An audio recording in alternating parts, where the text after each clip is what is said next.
সুপ্রিয় দর্শক, স্বাগত জানাচ্ছি স্বাধীন সংলাপে। সৌজন্যে আলোক হেলথ কেয়ার অ্যান্ড হাসপাতাল, সহযোগিতায় বসুন্ধরা মেডিকেল সিটি। আমার আজকের নির্ধারিত বিষয় নির্বাচনী জোটে বিশ্বাস অবিশ্বাস। এই মুহূর্তে সম্মানিত দুজন অতিথি আমার সঙ্গে উপস্থিত আছেন স্টুডিওতে, পরিচয় করে দেব তাদের সঙ্গে। স্টুডিওতে আছেন সিনিয়র সাংবাদিক এম এ আজিজ, স্বাগত আপনাকে এই আয়োজনে।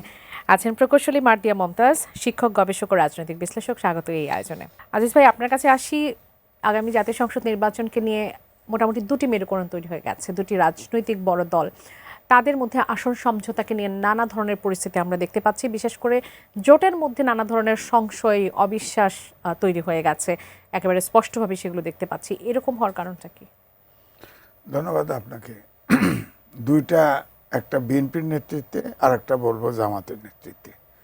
জামাতের সাথে 11টি দল তারা জোট করছে, জোটবদ্ধ হয়েছে, কিন্তু তারা সম্ভবত আলাদা আলাদা প্রতীকে নির্বাচন করবে। এবং আমার জানা মতে আগের ইতিহাসগুলো প্রত্যেকের বক্তৃতা যদি শুনি, তাহলে আমার কাছে মনে হয় ওই জোটে আপনার প্রত্যেকটা দলের প্রতিপক্ষ, অর্থাৎ রাজনীতি এক নয়। হ্যাঁ, যেমন ইসলামিক আন্দোলন বাংলাদেশ যেসব তার আমির যেসব ভাষা জামাত সম্পর্কে উচ্চারণ করেছে, জামাত অবশ্য ইসলামিক আন্দোলন বাংলাদেশ সম্পর্কে কিছু বলেছে কিনা জানি না, এনসিপির নেতারাও বলছে। হ্যাঁ, এখন তারা এক হয়েছে। ধরেন তারা যৌথ ইশতেহার ইলেকশনে দিতে পারবে না। ধরেন সরকার গঠন করলো, এক একজনের নীতি আদর্শ আলাদা, সরকার চালাবে কিভাবে, অর্থনীতিটা কেমন হবে, সংস্কারটা কেমন হবে। হয়তো বলবো ঐক্যমত কমিশনে একটা সংস্কার প্রস্তাব আছে, সব প্রস্তাব তো ওর ভিতরে ইনক্লুডেড না, তাই না? এর প্রত্যাশা তো অনেক ছিল। প্রত্যাশা যেমন ওখানে কোনো সংস্কারের মধ্যে নাই দুর্নীতি। আমার কাছে বিবেচনা হচ্ছে আমাদের দেশে প্রধান সমস্যা হলো দুর্নীতি। মানুষের 54 বছরে প্রত্যেকটা মানুষের মনোজগতের পরিবর্তন হয়ে গেছে। আমরা তিনজন বসে আছি, সম্ভবত আমরা চুরি করার সুযোগ পাচ্ছি না। এরকম মানসিকভাবে একটা জাতি দাঁড়াইতে পারে নাই। 54 বছরে একটা জাতি গঠন হয় নাই।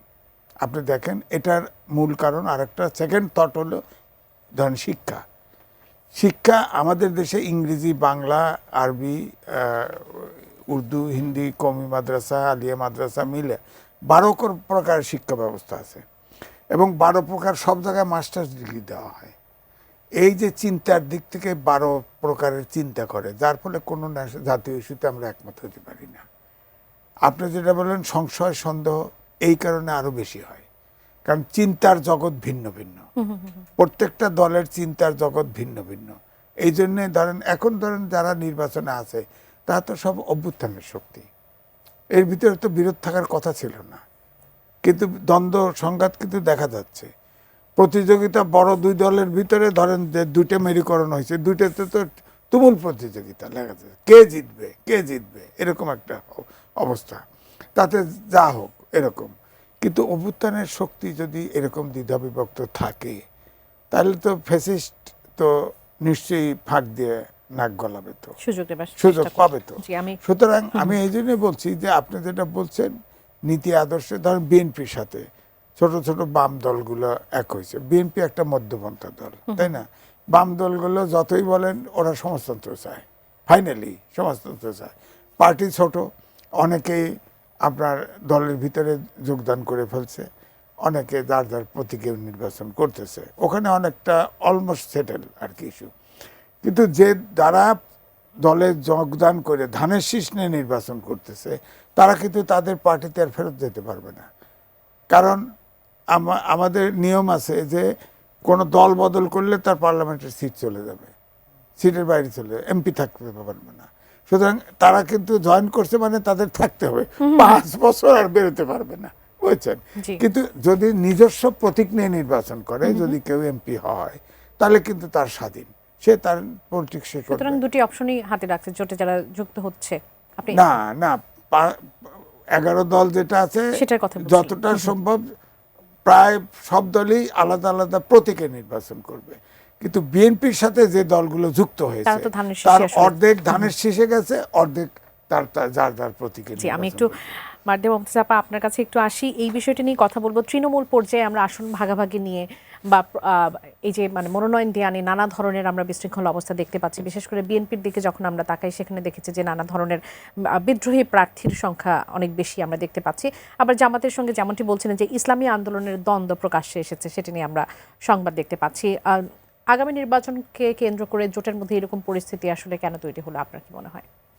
আচ্ছা, আসলে নির্বাচনের সময়টাতে যে জোটগুলো হয় তাদের সামনে একটা জিনিস থাকে যে আমাদের হয়তো সবগুলো জায়গা একসাথে মিলে যাবে না, কারণ সবগুলো মিলে গেলে তো দলগুলো মিশেই যেত, তাই না? তো আমাদের সবগুলো জায়গায় মিলে যাবে না, কিন্তু কিছু উদ্দেশ্য এক হবে।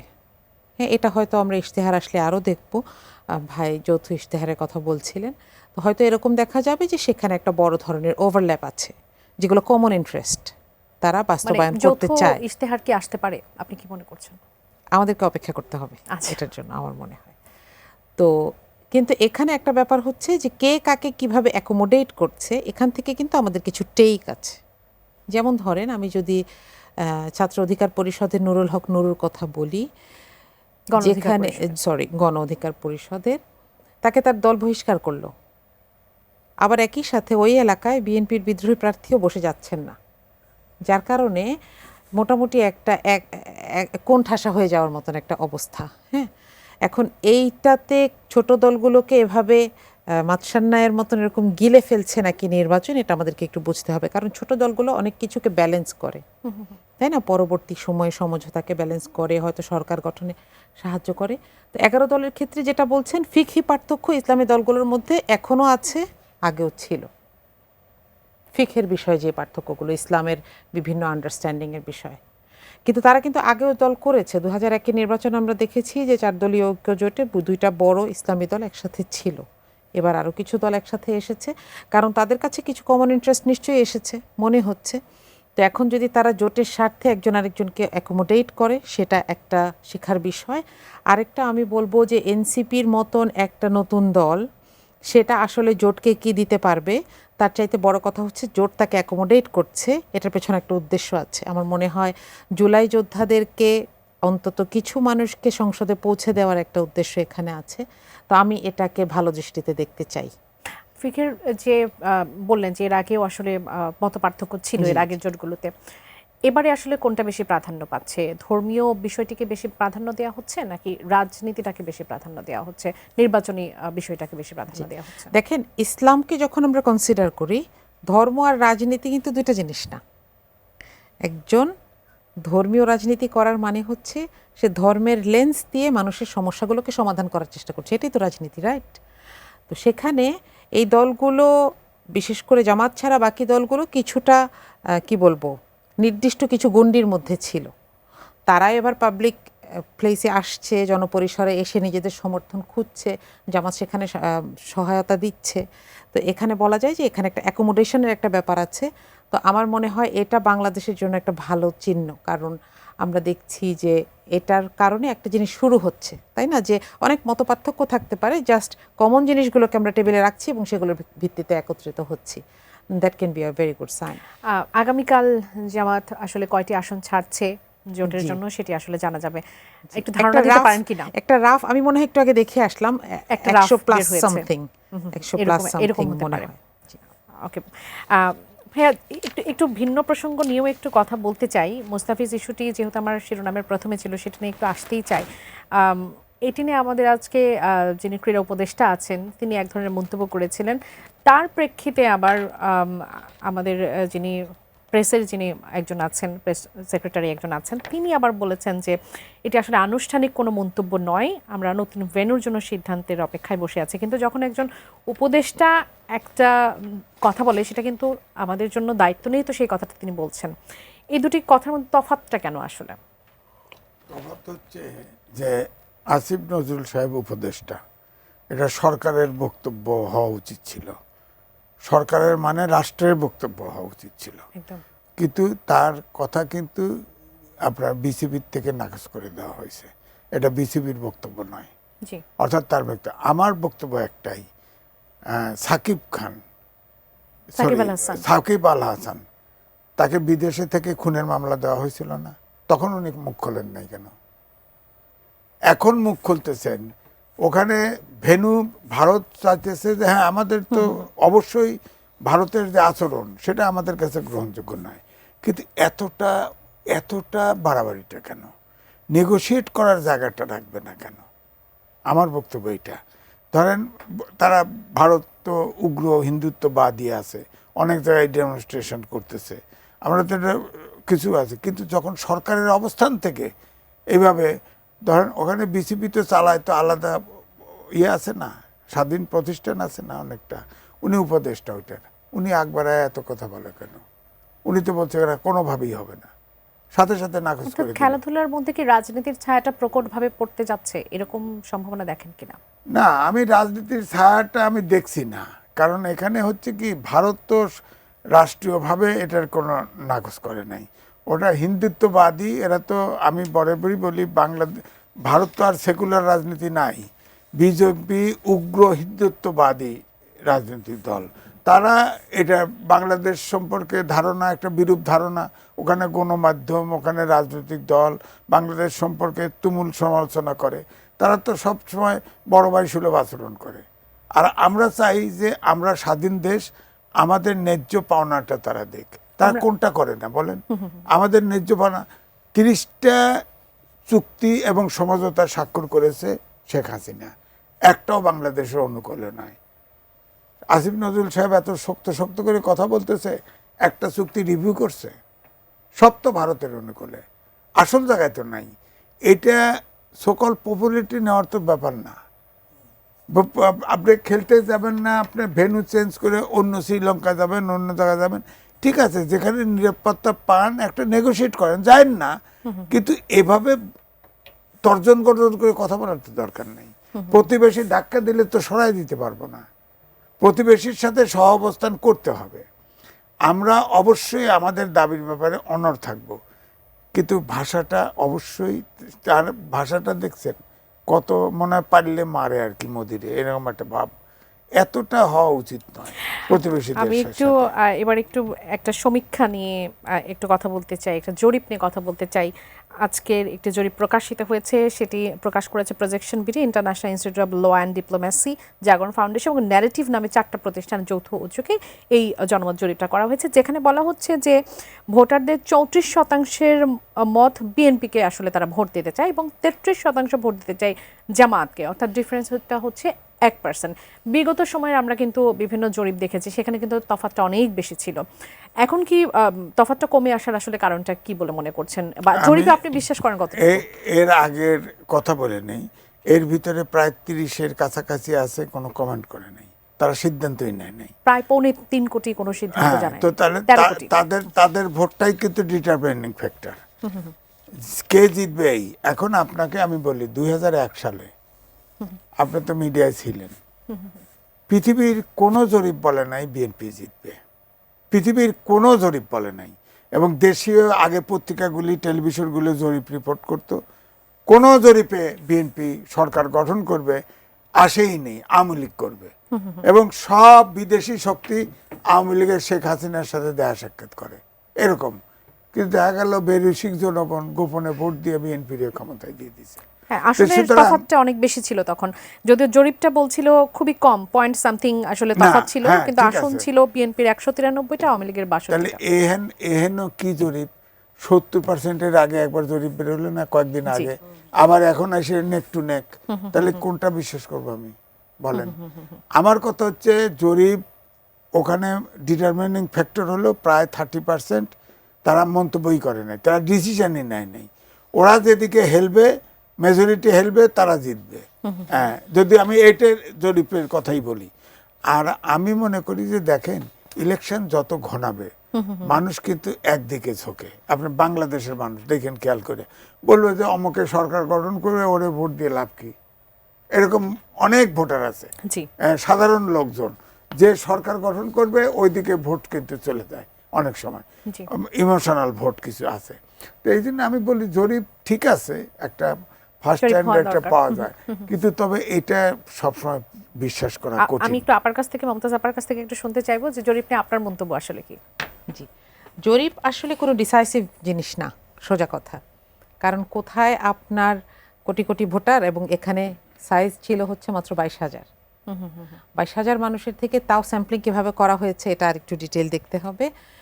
তবে জরিপ থেকে যেটা বোঝা যায়, মানে আমি এখান থেকে রেজাল্টে চলে যাব না, কিন্তু জরিপ থেকে কিছু ট্রেন্ড বোঝা যায়। যেমন নারী পুরুষের মধ্যে কে কোন দলের দিকে ঝুঁকছেন, আবার বয়সের হিসেবে কে কোন দলের দিকে ঝুঁকছেন, এবং থার্ড প্যারামিটার হচ্ছে আরেকটা ছিল শহর এবং গ্রামে কোন ধরনের প্রেফারেন্স দেখা যাচ্ছে। তো আমার মনে হয় এগুলো থেকে রাজনৈতিক দলগুলো কিছু শিক্ষা নিতে পারে, হয়তো তাদের একদম ইমিডিয়েট কিছু অ্যাকশনে সেটার প্রভাব পড়বে, কারণ আজকে থেকে ঠিক আর 1 মাস সময় আছে, তাই তো? তাহলে এখানে it's not a decisive thing, এটা থেকে আমাদের কোনো কনক্লুশনে চলে যাওয়া ঠিক হবে না, এটা বোকামি। তাহলে একটু সুইং ভোটারদের নিয়ে যে কথাটি আসলে বলা হয় সব সময়, যে তাদের ভূমিকাটা অনেক বেশি থাকে নির্বাচনে, এবং এই জরিপে বলা হচ্ছিল প্রায় 3.25 কোটি তারা হচ্ছে ডিসিশন নেয়নি আসলে কোন দলকে ভোট দেবে। সুইং ভোটারদের নিয়ে আপনার প্রেডিকশন কি? দেখেন, মানুষ কিন্তু অপেক্ষা করে যে আমাকে কে একটা অফার দিচ্ছে, কারটা আমার ভালো লাগছে। অনেক সময় দেখবেন আমরাও একটা কিছু মাথায় ঠিক করে যাই, ভোট কেন্দ্রে গিয়ে সেখানে পরিস্থিতি দেখে অন্যভাবে সিদ্ধান্ত নিচ্ছি। হ্যাঁ, আবার একটা সময় দেখবেন বাংলাদেশে মাসল পাওয়ার ছিল, যে যাদের র্যালি বেশি, যাদের লোকজনের হম্বিতম্বি বেশি, তাদেরকে মানুষ না চাইলেও বা না পছন্দ করলেও ভোট দিয়েছে। কেন? আমার ভোটটা নষ্ট করে কী লাভ? কিন্তু এখন তো মানুষ না ভোটও দেয়, তাই না? যে আমি কাউকেই পছন্দ করছি না, আমি সেইখানেও একটা মতামত দিতে পারি এবং আমার মতামতটার গুরুত্ব আছে। তো আমার মনে হয় 26-এর নির্বাচনটা একটা ইউনিক নির্বাচন বাংলাদেশের জন্য, এবং আমাদেরকে আসলে নির্বাচনের দিনটা পর্যন্ত অপেক্ষা করতে হবে এটার আসল সিনারিওটা বোঝার জন্য। একটু জামাত সব কিছুদিন আগে জনাব তারেক রহমানের সঙ্গে যখন দেখা করলেন বেগম খালেদা জিয়ার চলে যাওয়ার পর, তখন জাতীয় সরকারের কথা তিনি আলোচনা করেছেন।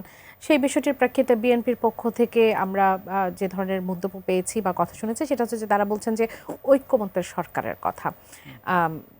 তাদের সঙ্গে যারা ছিল এর আগে জোটের বা তাদের সঙ্গে বিভিন্ন আন্দোলনে ছিল, তাদেরকে নিয়ে ঐক্যমত্যের কথা তারা কিছুটা ইঙ্গিত দিয়েছেন।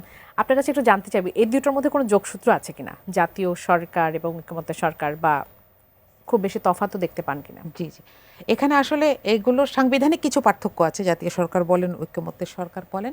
তবে একটা জিনিস পজিটিভ আমার কাছে মনে হয়, যে এই যে দুটা ফাইটার, তাই না, এরা একদম অপোজিশনে আছে, তারা এখনো দেখা সাক্ষাৎ করছে, কথা বলছে, একজন আরেকজনকে প্যাসিফাই করার চেষ্টা করছে, প্রতিশ্রুতি দিচ্ছে।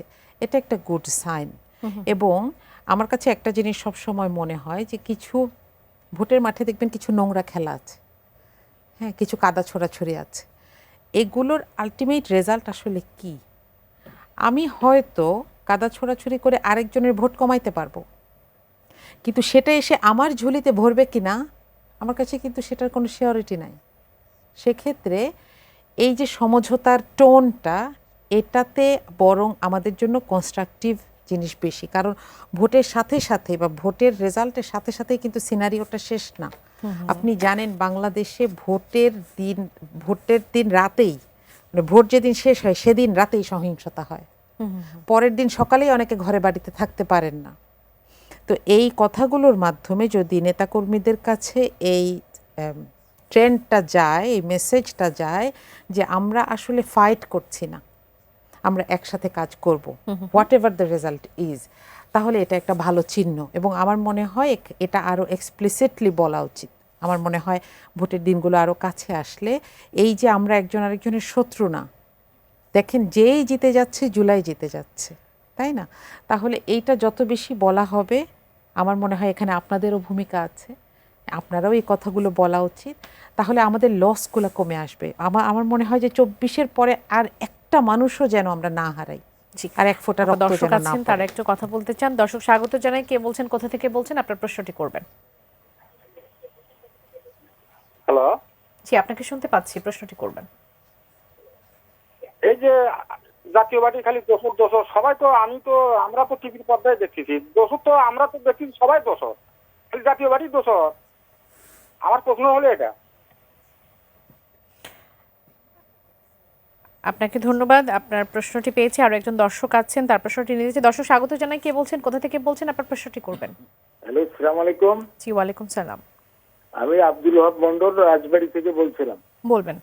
আমার প্রশ্ন হচ্ছে যে নির্বাচন এখনো শুরু, এইভাবে শুরু হয় নাই, তবে আমরা দেখছি যে বিভিন্ন প্রার্থী তাদের কাছে তারা শুধু তাদের ভোট চায় বেড়াচ্ছে, কিন্তু এই যে জুলাই আন্দোলনের যে গণভোট, এই গণভোটের কথা কেউ তো বলছে না। জি, আপনার প্রশ্নটি পেয়েছি, ধন্যবাদ। দুজন দর্শক আমাদের সঙ্গে ছিলেন।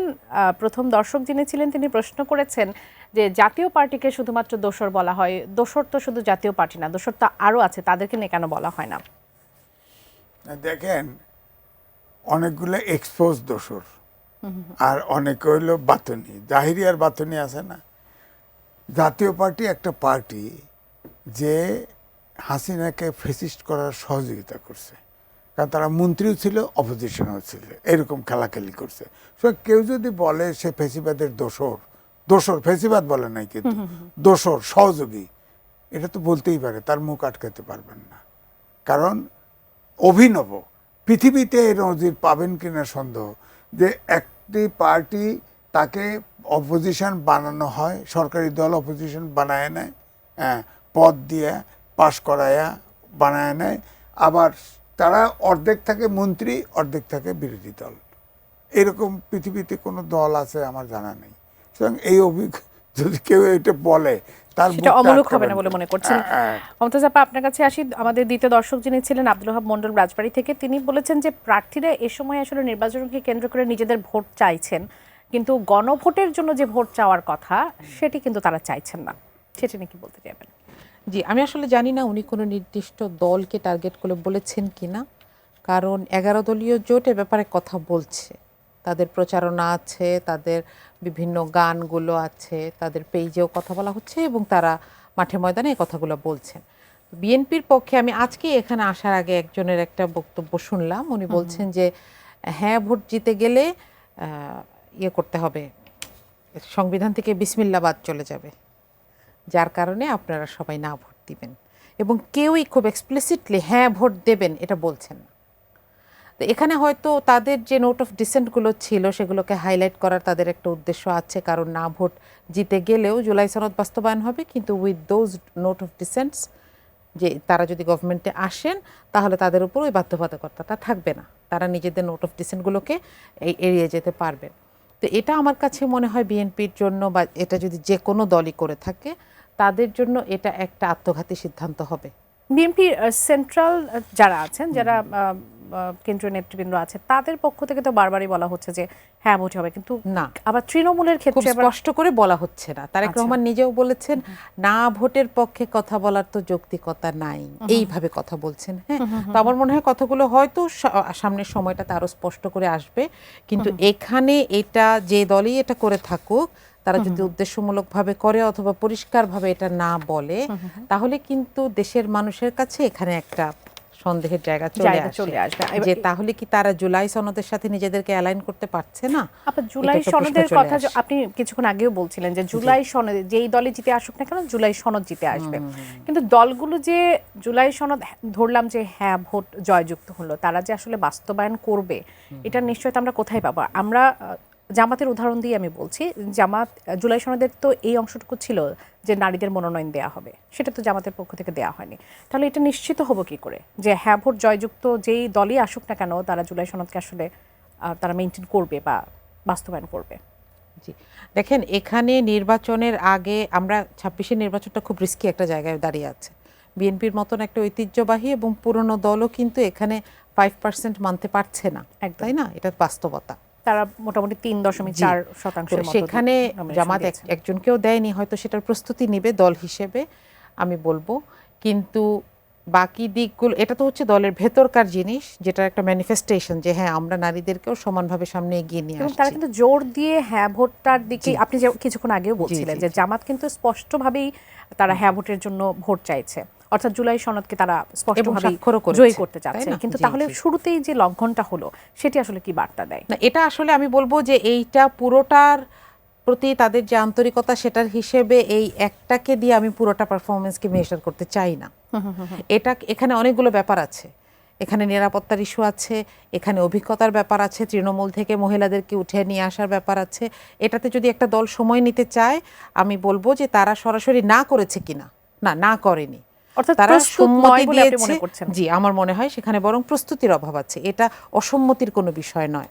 আমি আমি আমি এই বিষয়টি নিয়ে আজিজ ভাই আপনার কাছে একটু আসি। এই যে গণভোটে হ্যাঁ ভোট জয়ী হবে না না ভোট জয়ী হবে, সরকারের পক্ষ থেকেও প্রচারণা চালানো হচ্ছে হ্যাঁ ভোটের পক্ষ থেকে। আমরা ব্যাংকের পক্ষ থেকে আজকের কিছু সংবাদ ছিল যে ব্যাংকের পক্ষ থেকে এ ধরনের প্রচারণা চালানো হবে, সেটি নিয়েও আবার কিন্তু কথা হচ্ছে যে সরকার কেন হ্যাঁ ভোটের জন্য আসলে প্রচারণা চালাবে। এটা তো আসলে যারা জনগণ তারা ভোট দিয়ে আসলে নির্ধারণ করবে তারা কি চায়। আপনি বিষয়টাকে কিভাবে না, দেখেন? বিষয়টা একটা হলো আইনের ফ্রেমে দেখা, আর একটা হলো বাস্তবতা দেখা। যেমন ধরেন, আমি 5ই আগস্ট পর্যন্ত টকশো করেছি এবং আমি জুলাই যারা আন্দোলন করেছে, জীবন দিয়েছে, আমি তাদের পক্ষে কথা বলেছি, জীবনের রিস্ক নেয়া। ধরেন, আমার কিন্তু জুলাই যোদ্ধা হিসেবে আমার কোনো খেতাব নাই, আমি চাইও না। কিন্তু আমার বক্তব্য হচ্ছে এদের একটা ব্র্যান্ড ভ্যালু আছে। ধরেন 52 সাল থেকে সব আন্দোলনে ছাত্ররা নেতৃত্ব দিয়েছে, তরুণরা নেতৃত্ব দিয়েছে। জি, কিন্তু এবারে কিন্তু এই জুলাই যোদ্ধারা যতটা বিতর্কিত হয়েছে বা বিতর্কিত করা হয়েছে এরকম কেউ হয় নাই। আবার দ্বিতীয়ত সরকারের অংশ নিছে এই রেকর্ডও নাই। তো এখন ধরেন, এই যে ধরেন এনসিপি, তারা বিএনপির সাথেও কথা বলেছে, জামাতের সাথেও কথা বলেছে এবং এটাও বলেছে পরিষ্কার, যাদের সাথে আমরা আলোচনা ফলপ্রসূ হবে তার সাথে যাব। এখন যখন জামাতের সাথে গেছে, জামাতের সাথে যাওয়া আর বিএনপির সাথে যাওয়া কিন্তু পার্থক্য আছে। আমরা যেটা শুনেছি, বিএনপির সাথে বিএনপির কাছ থেকে ওই পরিমাণ সিট তারা যে অ্যাকোমোডেট করবে ওই পরিমাণ সিট পায় নাই। জি। জামাতের কাছে 30টার মতো সিট পেয়ে গেছে ধরেন। এখন প্রশ্ন হচ্ছে, হওয়ার পরে এই এনসিপি কয়েক খণ্ডে বিভক্ত হয়েছে। ধরেন নারী নেতৃত্ব বেশ নাম করা, ধরো আমি তো কথা বলতেছি বেশ ব্রাইট, তো ইউনিভার্সিটি টিচার, হ্যাঁ, তো এই নারীগুলো তো কেউ আর ওই জামাতের সাথে জয়েন দিচ্ছে না, তা তো রিজাইন করে যার যার মতো ইলেকশন করতেছে, ইন্ডিপেন্ডেন্ট রিস্ক নিচ্ছে। ইন্ডিপেন্ডেন্ট 1% ভোট লাগে, এবার আইন করছে, আগেও ছিল 1%। এই যে তাসলিম যারা, জি। ওয়ার্ল্ড ফেমাস ডক্টর, সেও ওখান থেকে বেরিয়ে গেছে। সবগুলো আছে না, সামান্তা, এই সবগুলো ব্রিলিয়েন্ট মেয়ে, তারা তো, সেও কথা বলতেছে ব্রিলিয়েন্ট, এগুলো তো কেউ নাই। এখন উনি আছে কি না আই ডোন্ট নো, বাট কোনো নারী থাকবে না। তবে বিএনপির ক্ষেত্রে যদি বলেন, তাহলে আমি বলবো যে ধরেন জামাতও হয়তো করতে পারে, ধরেন নারী কোঠা আছে, কিন্তু অর্থাৎ ইলেকশন না করে যে পার্লামেন্টে যে সিট পাবে, সংরক্ষিত যে আসনে দিতে পারে। সংরক্ষিত আসনে হয়তো মেয়েদেরকে অ্যাকোমোডেট করবে, কিছু অ্যাকোমোডেট করবে, সেখানে হয়তো জামাতও করবে। হ্যাঁ, কিন্তু এনসিপির কিন্তু খুব ব্রিলিয়েন্ট কয়েকটা অপশন ছিল। মেয়ে ছিল, তারা কিন্তু কেউ কিন্তু যাচ্ছে না। হ্যাঁ, এটাতে আমার কাছে মনে হচ্ছে ওরা বেশি বুদ্ধিমান, ওরা বুঝে ফেলছে যে ওইখানে গেলে আমার ফাইনাল ভাগ্যটা কি দাঁড়াবে, আমার অবস্থানটা, আমি নারী হিসেবে আমার অবস্থানটা কি দাঁড়াবে, এটা বোধহয় তারা অনুমান করছে।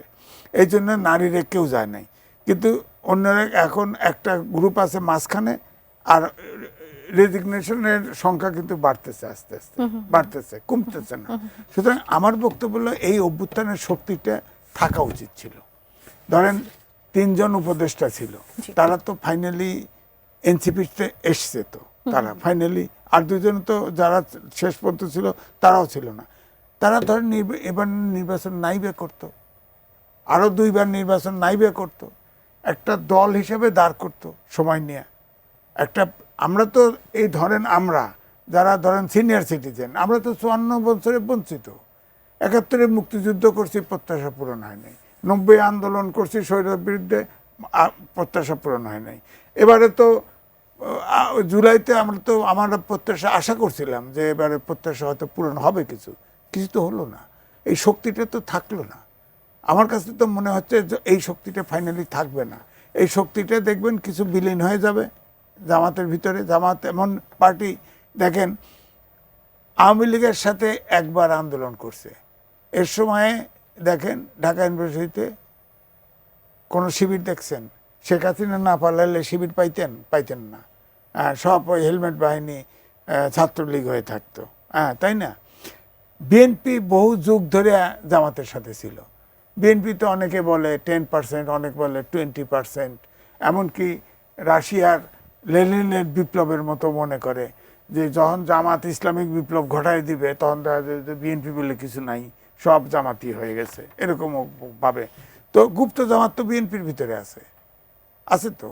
তো সুতরাং গুপ্ত রাজনীতি আর প্রকাশ্য রাজনীতি কিন্তু ডিফারেন্ট। আমি বলি যেমন হরকাতুল জেহাদ, আনসারুল্লাহ বাংলা টিম, এই যে হিল ট্যাক্সে নাথান বম স্বাধীনতা চায় একটা অংশে, তো ওরা কেন রাজনীতি করতে পারবে না?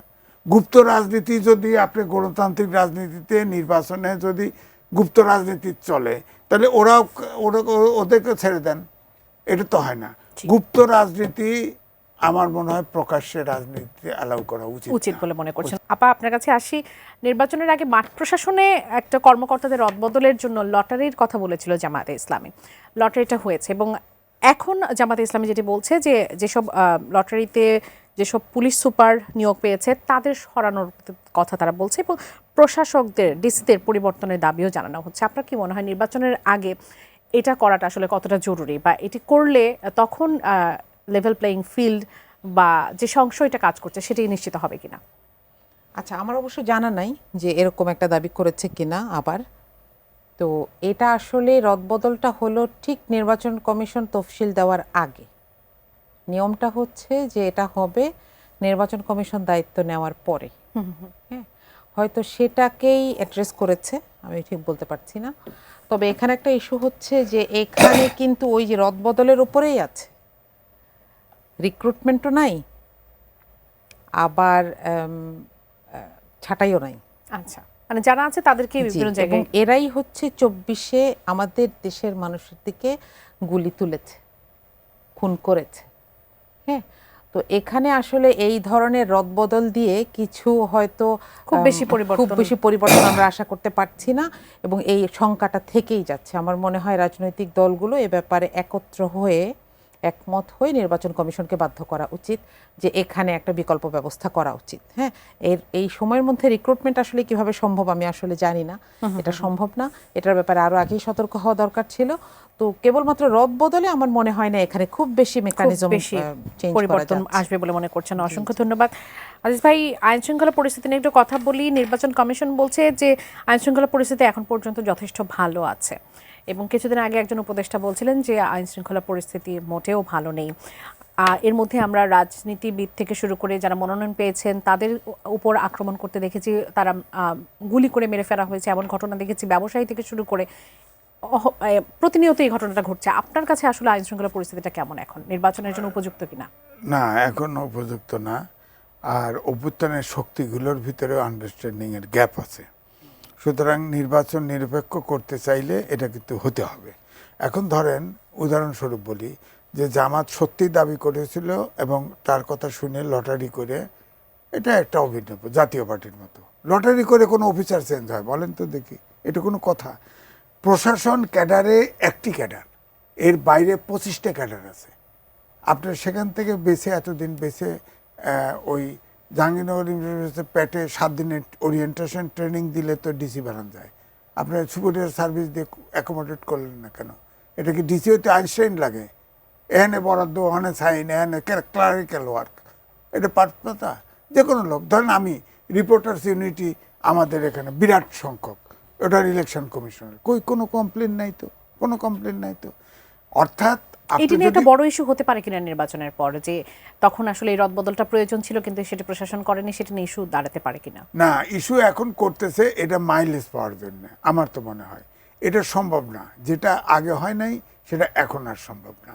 এখন কোনোভাবেই বাইরের লোক আইনে আর সম্ভব না, কারণ প্রশাসন ক্যাডার এবং পুলিশ, আইন শৃঙ্খলা বাহিনী, ইউএনও পর্যন্ত, পুলিশের ওসি পর্যন্ত সব কিন্তু তারা যদি বাইরের থেকে কাউকে দেন তাদের কোঅপারেট করবে না, সুতরাং আর কাজ করতে পারবে না। আগের থেকে যদি রিক্রুটমেন্ট, আপনার যেহেতু জানেন যে বণিক বার্তার 7 দিন পরে, 5ই আগস্টের 7 দিন পরে একটা রিপোর্ট করছিল ফেসিবাদের প্রশাসন ক্যাডারের 95% হলো ফেসিবাদের দোষর। আপনি তখন হুঁশ হলেন না কেন? তখন আপনি 25টা ক্যাডার থেকে বেছে লোক নিতেন, জরিপ টরিপ করে ইন্টেলিজেন্স দিয়া কতগুলো ডিসি লাগে, 64টা ডিসি লাগে। আর মিনিস্ট্রিতে ডেপুটি সেক্রেটারি, আপনি সেক্রেটারি কিছু তো বসাইছেন, সেক্রেটারি নিয়ে তো সমস্যা, ডিসি নিয়ে কথা হচ্ছে, এসপি নিয়ে কথা হচ্ছে, ওসি নিয়ে কথা হচ্ছে। এগুলোকে রিপ্লেস করতে পারতেন, সময় 17 মাস গেছে, পারতেন। নতুন রিক্রুটমেন্ট দিলেও তো ওরা ইয়ে হয়ে যায়, সিনিয়র হয়ে যায়। অর্থাৎ সময় মতো সেই ব্যবস্থাটা আসলে এখন নেওয়া হয়নি। সম্ভব না। অসংখ্য ধন্যবাদ এখন আজিজ ভাই। একমাত্র দায়িত্ব হলো অভ্যুত্থানের শক্তি রাজনৈতিক দলগুলো, তারা সবাই সহযোগিতা করে একটা নিরপেক্ষ নির্বাচন করা দরকার, গ্রহণযোগ্য নির্বাচন করা দরকার, কারণ নির্বাচন ছাড়া এখন আর অল্টারনেটিভ অসংখ্য নাই। ধন্যবাদ এম এম আজিজ ভাই, অসংখ্য ধন্যবাদ মার্দিয়া মমতাজ আপা আমাদের আয়োজনে যুক্ত হবার জন্য। দর্শক, এতক্ষণ আপনারা যারা আমাদের সঙ্গে ছিলেন, আগামী স্বাধীন সংলাপ দেখার আমন্ত্রণ জেলা যেখান থেকে বিদায় নিচ্ছি। ধন্যবাদ সবাইকে, শুভরাত্রি।